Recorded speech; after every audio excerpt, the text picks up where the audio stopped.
it's Anthony Couch, a guitarist on YouTube, and this video was a request from subscriber and friend Matt, so thank you Matt.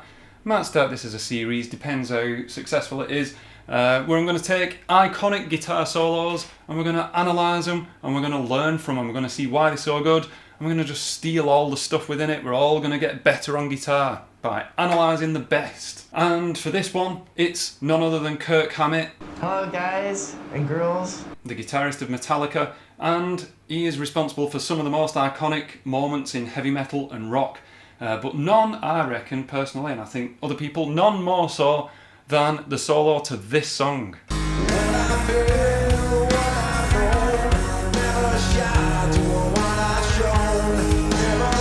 And we're just going to jump straight in because there is a lot to get through here. I've made loads of notes. We're going to see why this solo is so good and what he's doing. And first, straight away, is he chucks in the kitchen sink. I think he left no stone unturned here. Okay, right, first of all, it's a solo in two halves. This first half is the quiet bit. He's on a clean guitar tone. Let's have a listen to what's going on. Okay, nothing too crazy there in terms of the lick, but before we get on to that, the chord that he's playing over is just an A chord. Which we as guitarists, what a gift that is. You know, you're in a band and someone says, here's an A minor chord, play some lead over that. We are in our element. It starts off with just, which is just a run up the A minor scale, A, B, C, D. Okay, but what comes next is a little bit more interesting.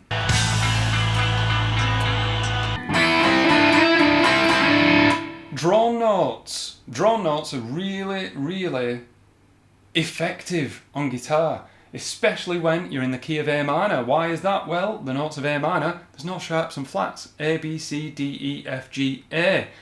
Our guitar strings are E, A, D, G, B, E. That means that any note that you play that's open is in that scale, is in the minor scale. So that then goes on to mean that if you memorise all your scales, in this case the A minor scale, along one string, then you can use this kind of technique and you can play stuff like this.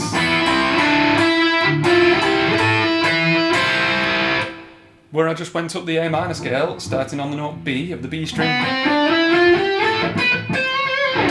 all the way up to C, but I use that open drawn note. But I also know that the third string is in the key as well, so I could just as easily have gone.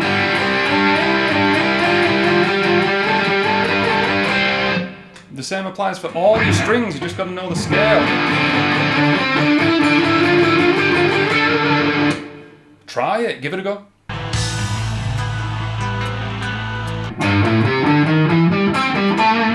Now what's this? That sounds weird. It is weird. It's an E flat. Earlier I didn't say E flat was in this scale. Why would E flat work in the key of A minor? Well, some of you may already know this scale, which is a blues scale. Some people think of it as a minor pentatonic with an added flattened fifth. So that's how I would explain that note way, simply going up the blues scale, starting on the note G though, with just a nice little variation on the end. But have a listen to this, what he plays next.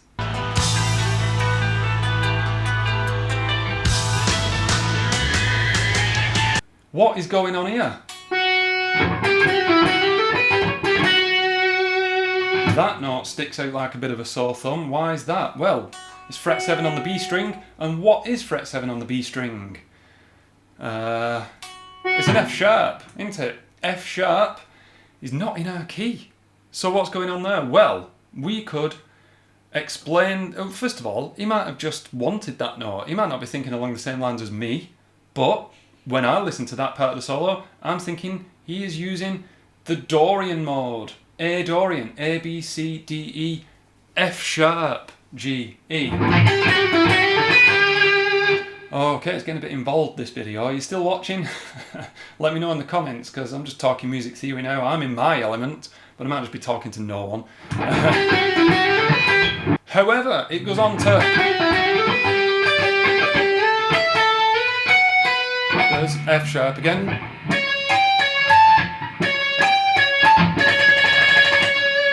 What's going on there?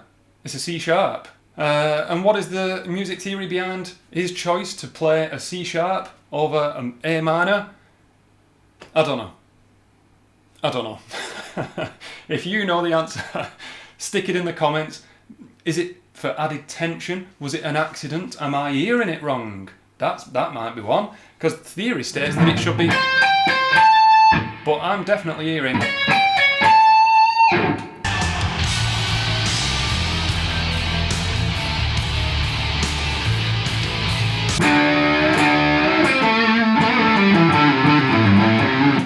Pentatonic stuff. We're not going to dwell on that. It's okay. It gets the job done.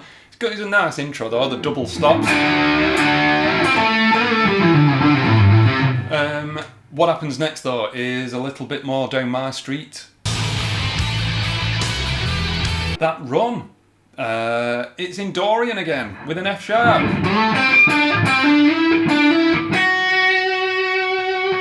That note shouldn't be there, but it is, and I like the fact that it is. It makes the solo more interesting. To do it in strict minor would have been...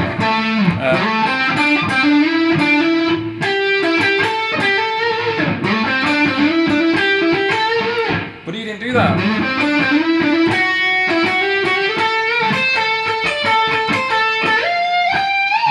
Listen to these bends he does now.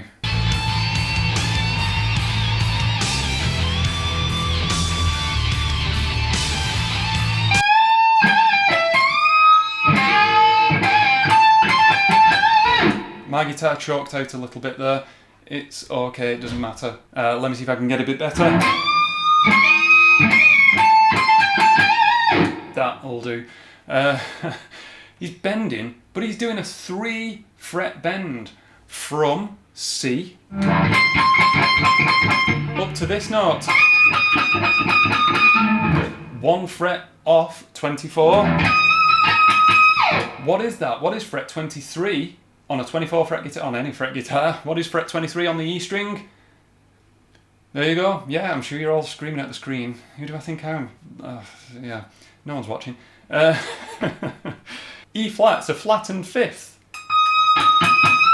Why use a flattened fifth in a piece of music that doesn't have an E flat flattened fifth in there? What I said earlier, it's the blues scale, isn't it? So he's using the blues scale. Then we get this really nice run that he plays.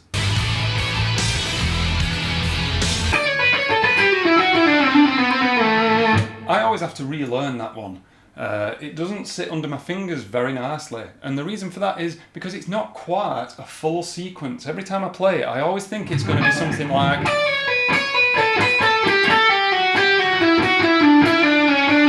which would be a really nice sequence, easy to remember.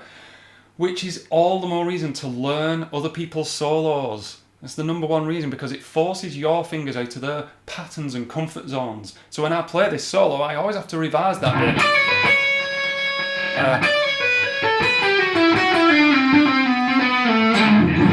But listen to this note, something even more interesting. It's playing fret 9 on the E string instead of fret 8. What's going on there? It's a C sharp. C sharp is a major third in a minor key.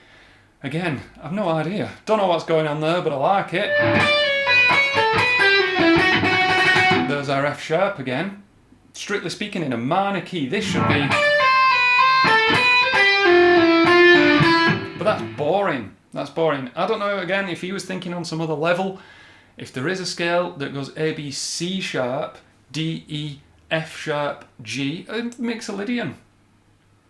Mixolydian. I've just talked myself into that one there. That's a rabbit hole I'm not going down. Anyway, doesn't matter. He played a C sharp. It sounds good.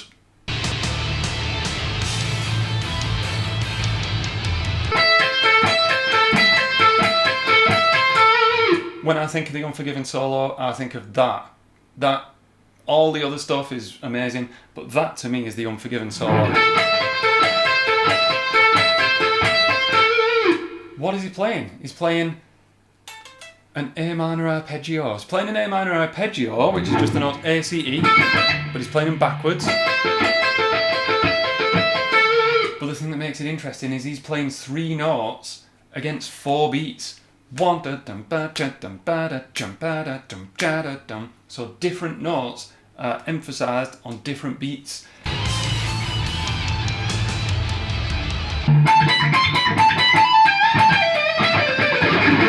Pentatonic stuff there. We're not going to analyse that. You love pentatonics, but I love pentatonics. Just go and learn his solo for stuff there. Not really breaking the mould there.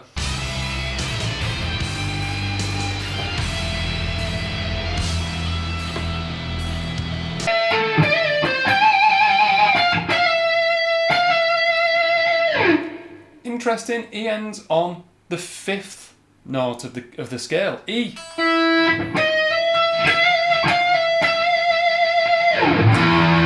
Because the chord underneath is also an E. E is 5 notes away from A, B, C, D, E, sometimes known as the dominant chord. It's a really strong pull to an A minor chord, to chord 1, especially when you make it major. If you borrow from the harmonic minor and make that E, G, B into an E, G sharp, B, that G sharp is right next door to A. So your listener is going like this for that big payoff. So he's riding on that as well.